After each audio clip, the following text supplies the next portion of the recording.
अतः सप्तोदशो अध्यायः। अर्जुन बोले, हे कृष्ण, जो मनुष्य शास्त्र विधि को त्याग कर श्रद्धा से युक्त हुए देवादि का पूजन करते हैं, उनकी स्थिति फिर कौन सी है? सात्विकी है अथवा राजसी किंवा तामसी? श्री भगवान बोले, मनुष्यों की वह शास्त्रीय संस्कारों से रहित केवल स्वभाव से उत्पन्न श्रद्धा सात्विकी और राजसी तथा तामसी ऐसे तीनों प्रकार की ही होती है। उसको तू मुझसे सुन। हे भारत, सभी मनुष्यों की श्रद्धा उनके अंतःकरण के अनुरूप होती है। यह पुरुष श्रद्धामय है, इसलिए जो पुरुष जैसी श्रद्धा वाला है वह स्वयं भी वही है।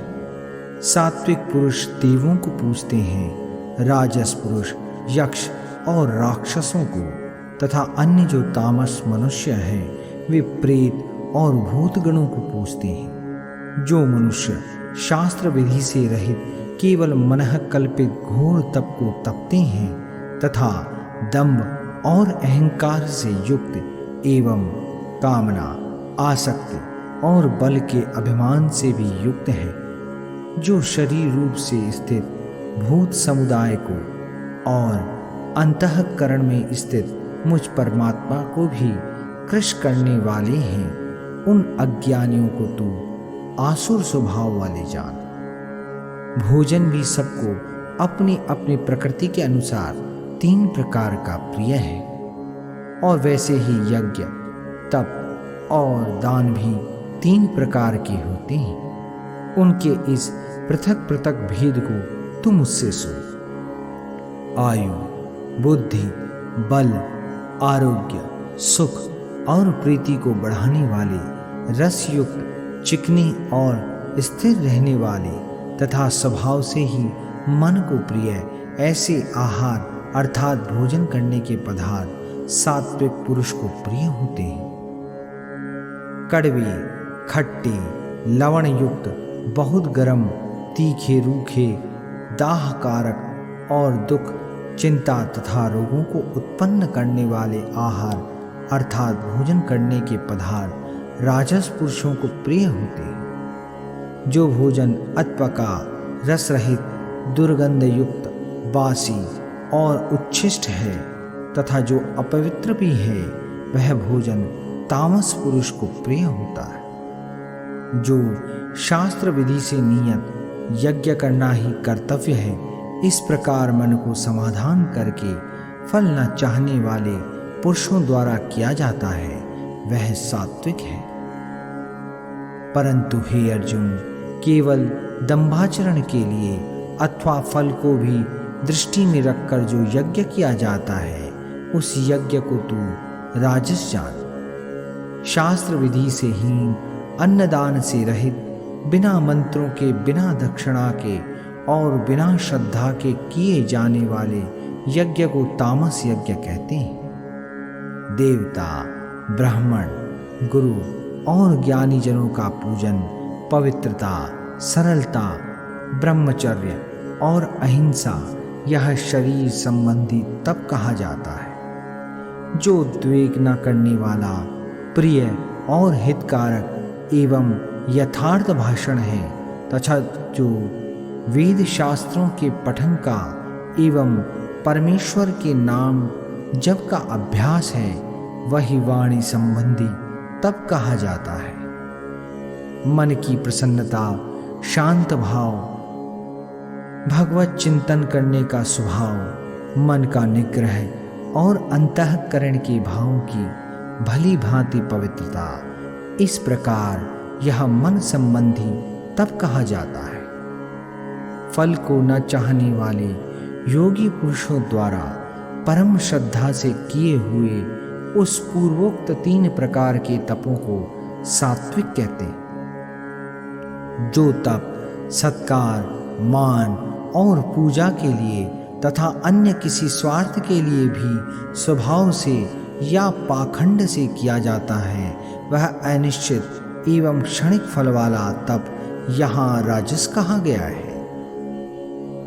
जो तप मूढ़ता पूर्वक हठ से मन, वाणी और शरीर की पीड़ा के सहित अथवा दूसरों का अनिष्ट करने के लिए किया जाता है, वह तप तामस कहा गया है।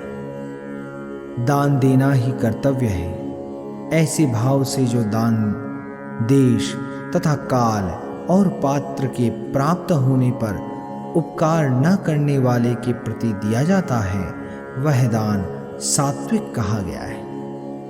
किंतु जो दान क्लेश पूर्वक तथा प्रत्युपकार के प्रयोजन से अथवा फलों को दृष्टि में रखकर फिर दिया जाता है, वह दान राजस कहा गया है। जो दान बिना सत्कार के अथवा तिरस्कार पूर्वक अयोग्य देश काल में और कुपात्र के प्रति दिया जाता है, वह दान तामस कहा गया है।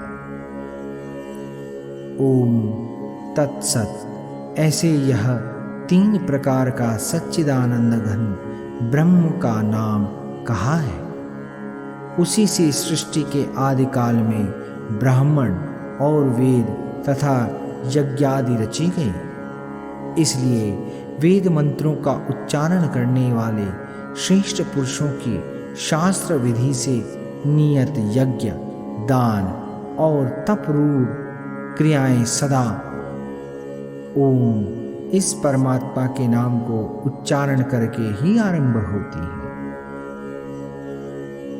तत् अर्थात तत् नाम से कही जाने वाले परमात्मा का ही यह सब है। इस भाव से फल को न चाहकर नाना प्रकार की यज्ञ, तप रूप क्रियाएं तथा दान रूप क्रियाएं कल्याण की इच्छा वाले पुरुषों द्वारा की जाती है।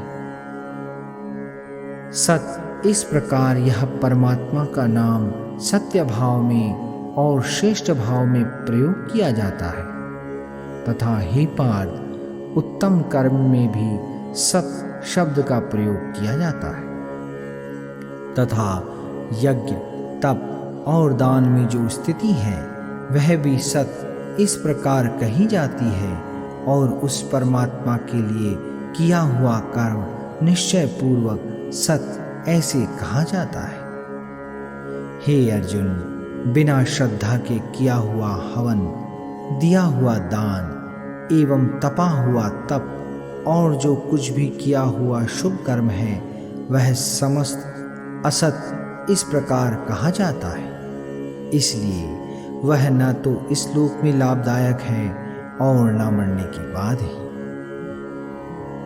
अतः सप्तोदशा अध्याय समाप्त। श्रोतागणों, इस अध्याय के वाचन के दौरान यदि हमसे कोई त्रुटि हुई हो तो इसके लिए हम आप सभी से क्षमा प्रार्थी हैं। यदि आपको हमारा यह प्रयास पसंद आया हो तो हमारे चैनल सेविया मार्ट को लाइक, सब्सक्राइब और शेयर करना ना भूलें। हमारे अन्य वीडियो को देखने हेतु आई बटन को प्रेस करना ना भूलें। धन्यवाद। जय श्री कृष्ण।